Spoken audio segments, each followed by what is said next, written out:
Hello everyone, welcome to my blog video. आज मैं आप सबसे ये बोलना चाहूँगी कि जनरली लाइफ में जो हमारे पास ब्लेसिंग्स होती हैं, हम उसको काउंट ही नहीं करते हैं। कभी कभी उसके लिए भगवान के शुक्रगुजार होते ही नहीं हैं।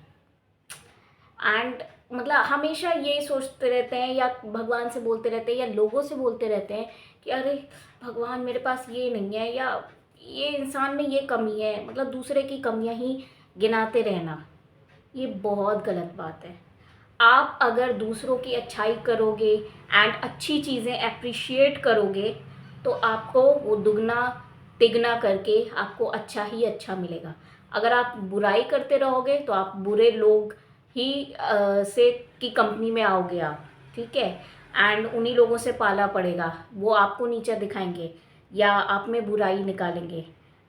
कुछ भी कर सकते हैं। जितना पॉजिटिव सोच सकते हो, जितना अप्रिशिएट लोगों को कर सकते हो, और जितना अच्छा से अच्छा, मतलब जब वो कहते हैं ना, ग्लास अगर आधा खाली और आधा भरा हो तो हमेशा आधा भरा हुआ ही देखना चाहिए। So keep that thing in mind. आज मैं आपको ये चीज़ बताती हूँ कि जब मैं जब आ रही थी फाइनली अपने ससुराल से मायके में, एंड मेरी सुमित से लड़ाई हो गई थी। एंड मैं मतलब उस टाइम पे ये क्लियर था ही नहीं मेरे माइंड में कि ये रिश्ता हमेशा के लिए ख़त्म हो जाएगा। बस एक लड़ाई थी, एक सॉर्ट ऑफ माइंड में था कि शायद सुमित को अपनी गलतियों का रियलाइजेशन होगा और वो माफ़ी मांगेगा और मना लेगा। उस टाइम पे तो यही था कि छोटी मोटी लड़ाई है और माफ़ी मांग के क्लियर आउट कर लेगा वो। लेकिन जब बाद में चीज़ें और बिगड़ती गईं एंड चीज़ें सुधरी नहीं कभी भी। एंड उसके बाद फिर मेरा तो एक दो दिन का सामान लेके मैं वहाँ से आई थी। इस प्लानिंग से ही नहीं आई थी कि मुझे मतलब हमेशा के लिए मैं फिर यहाँ पे आ जाऊँगी। तो जब मैं मैसेज के थ्रू सुमित से बात करती थी उस टाइम पे, तो कि मेरा इतना सामान, पर्सनल सामान मेरा पड़ा हुआ है और वो मुझे लेना है, वो लेने में कब आऊँ, ही ऑलवेज से तुम अपना सारा सामान लेके चली गई। मतलब इग्नोर कर देता था, निगलेक्ट कर देता था कि नहीं सामान कुछ पड़ा ही नहीं है और अब वहाँ पे कुछ रह ही नहीं गया है। मतलब क्या बोलूँ, झूठ की तह। अपनी पत्नी से झूठ बोल के क्या कर लोगे मुझे समझ में नहीं आता, कि तुम सारा सामान ले गई हो और अब कुछ नहीं बचा है। और यही सब लगातार मैसेजेस पे बोलता रहा, which was literally hurting. But अब कुछ कर नहीं सकते, उस वो हर्ट पे हर्ट करता गया। बट उसको आज तक कभी रियलाइजेशन नहीं हुआ है कि उसने कितनी गलतियाँ की हैं, और कुछ नहीं कर सकते उसका। बट मैं भगवान को शुक्रगुजार मानती हूँ और हमेशा मानती रहूँगी कि मुझे दुनिया के बेस्ट पेरेंट्स दिए हैं। मतलब मैं एक यूट्यूबर हूँ तो मुझे, आप लोग सोच सकते हो, एक यूट्यूबर को ट्राइपॉड सबसे बेसिक नीड होता है, उसके लिए सबसे पहली चीज़ होती है। उसकी मुझे इतनी ज़्यादा क्रेविंग होती थी, ज़रूरत होती थी। मेरा ट्राइपॉड वहाँ पे छूट गया था, मैं बिल्कुल शूट नहीं कर पा रही थी। ये है मेरा बड़ा वाला ट्राइपॉड जो वहाँ ससुराल में छूट गया था।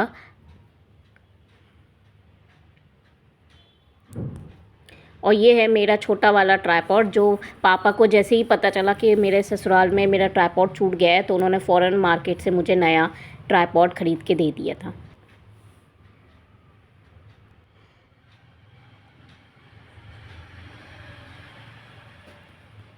लोग वही है कि बुक्स के साथ में सपोर्ट लेके वीडियोस बनाते हैं या कहीं रख के सपोर्ट बनाते हैं। बट जब ट्राइपॉड खरीदा था उसके बाद समझ में आया कि एक अच्छे एंगल से वीडियो बनाना एंड क्लियर कट वीडियो बनाना, कोई ब्लर ना हो या गलत शूट ना हो, ट्राइपॉड कितना ज़रूरी है उस चीज़ के लिए। ये मुझे तब समझ में आया था जब मैंने पहली बार ट्राइपॉड लिया था। एंड उसके बाद से मैं मतलब ट्राइपॉड जब नहीं होता था, वहाँ पे ससुराल में रह गया था, तो वीडियो जब बनाने में मेरे को बहुत दिक्कत होती थी।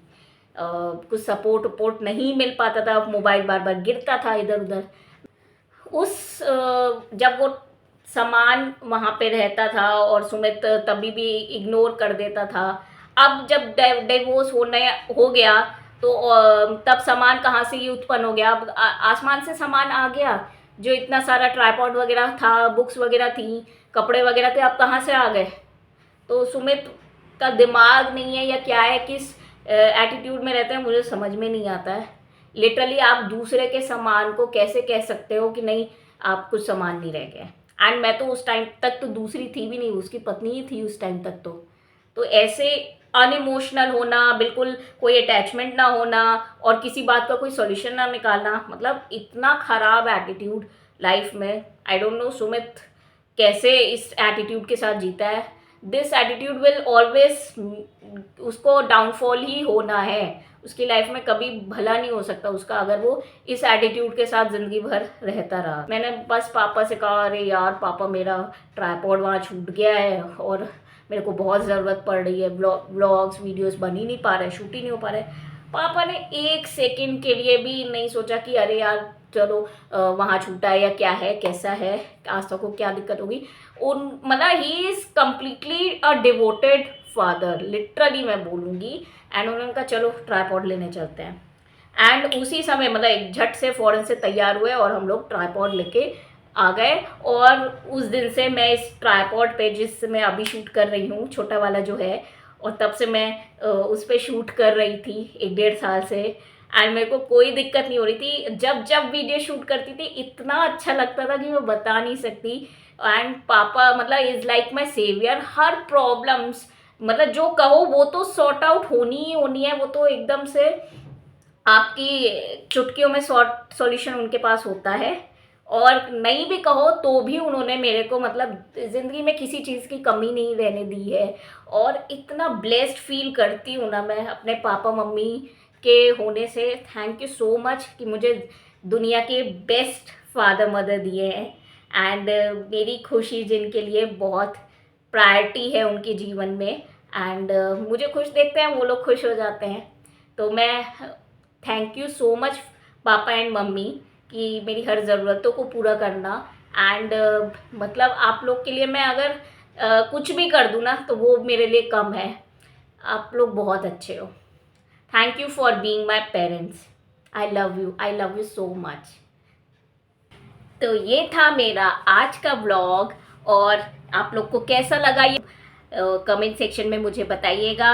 मेरी वीडियो को पसंद कीजिएगा, लाइक की का एक बटन ज़रा सा दबा दीजिएगा तो उससे मुझे बहुत मोटिवेशन मिलता है। एंड मेरे चैनल को अब तक सब्सक्राइब नहीं किया है तो सब्सक्राइब कर लीजिए। I need subscribers please. Okay bye, thank you for watching.